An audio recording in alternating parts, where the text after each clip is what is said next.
Most people hear the word metta and immediately think it means love.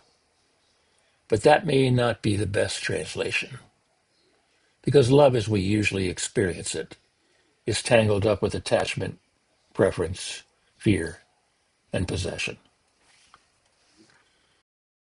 Metta is something different. It does not mean romance, does not mean emotional dependency. It does not mean claiming someone as yours. Metta means goodwill. That is a difference that matters because love, in the ordinary sense, is rarely universal. It goes towards the people we like, it protects the people we call ours, and very quickly it can turn into fear, bias, and resentment. Goodwill is not like that. Goodwill does not begin with possession. It does not say, may this person be happy because they belong to me. It says something much simpler. May you be well.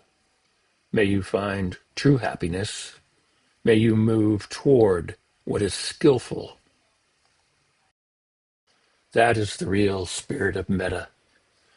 It is the sincere wish that beings find the causes of genuine happiness, not a happiness based on clinging, control, or emotional hunger, but a happiness rooted in wisdom and action. Ordinary love is selective. We care for some people, ignore others, and sometimes even wish harm against those we see as threats. That is why love, as beautiful as it may feel, can create partiality. And partiality gets in the way of wisdom. If someone hurts a person we love, we hate them. If someone helps a person we love, we approve of them. Our judgments become tangled in our attachments. Metta is freer. It is not built on preference. It is the wish that all beings discover the path towards true well-being. That is a much larger attitude and a much wiser one. Because real happiness is not something we own. It is not something we hand out. It comes from actions. It comes from how we live, from the habits we build, and from whether those habits are skillful or unskillful. This is where karma becomes important. People find happiness through their actions. That means every being has the capacity to move toward peace if they choose wisely. There is no contradiction in wishing happiness for all. Goodwill means wishing that all beings act skillfully, that all beings understand the causes of suffering, that all beings move toward what leads to freedom rather than pain. This is universal because it is rooted in truth, not preference. But goodwill also asks something difficult from us. It asks us to give up possessiveness. It asks us to stop imagining that other people's lives belong to us. You cannot live other people's lives for them.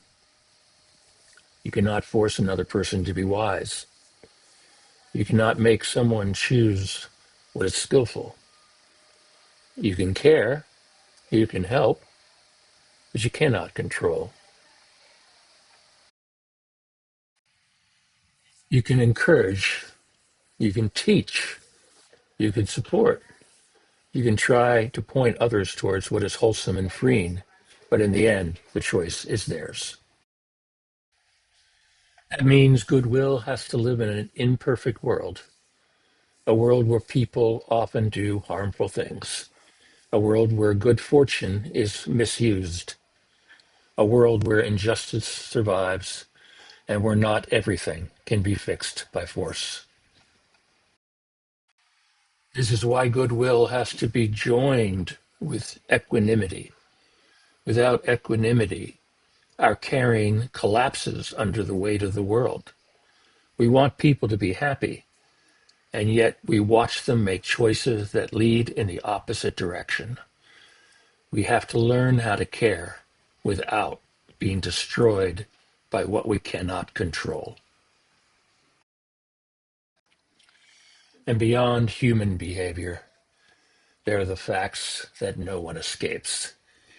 People age, people grow ill, people die. Everything we love in this world is subject to change. If our emotional life is built only on attachment, these truths will crush us because attachment says stay. Attachment says do not change. Attachment says do not leave me. And life never makes those promises. Now, this teaching is not telling us to become cold. It's not telling us not to care. It is telling us to care in a wiser way, a steadier way, a freer way. There is an old story of a man who loses his only son. Every day he goes to the cemetery, crying for the child he lost. When he speaks with the Buddha tells him that great suffering comes from those we hold dear. And that is hard to hear because we want to believe that love only gives happiness. But love, when mixed with clinging, also leaves us exposed. The more tightly we hold, the more deeply we fear loss. And that is the danger. When care becomes possession, we set ourselves up for a fall. Not because affection is wrong, but because everything we cling to is unstable. Everything changes, everything passes. So the teaching is not rejecting love in the sense of human warmth. It is rejecting clinging.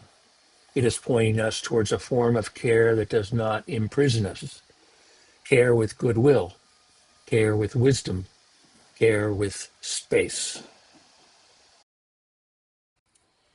Goodwill can survive separation. When someone leaves, you can still wish them well. When circumstances change, you can still wish them well. When the relationship ends, goodwill does not have to end with it. Goodwill can even survive death. When someone is born, you can hold them in goodwill. When they suffer, you can hold them in goodwill. When they die, goodwill can remain because goodwill does not depend on ownership. And this is why the path is ultimately about freedom, not emotional possession, not dependency, not building our lives around what cannot last. The Buddhist teaching points us toward freedom from clinging. Of course, there will always be people we are close to. There will always be affection. There will always be bonds of care. But our time together is brief. No one belongs to us forever. So while we are together, the wisest thing we can do is help one another grow inwardly strong, help one another become more skillful, help one another discover a deeper source of happiness, a happiness that does not depend on possession. Because that is the only kind of happiness that we can really hold, a happiness rooted inside, a happiness not shattered by change, a happiness that does not collapse when life takes away what we cannot keep. Then when separation comes, there is less regret. You cared well because you wished well. You loved well because you did not cling. You gave something deeper than possession. You gave encouragement toward freedom. That is the deeper meaning of metta. Not possessive love, not emotional grasping, but universal goodwill. A goodwill strong enough to face aging, illness, and death, and gentle enough to let all beings be free.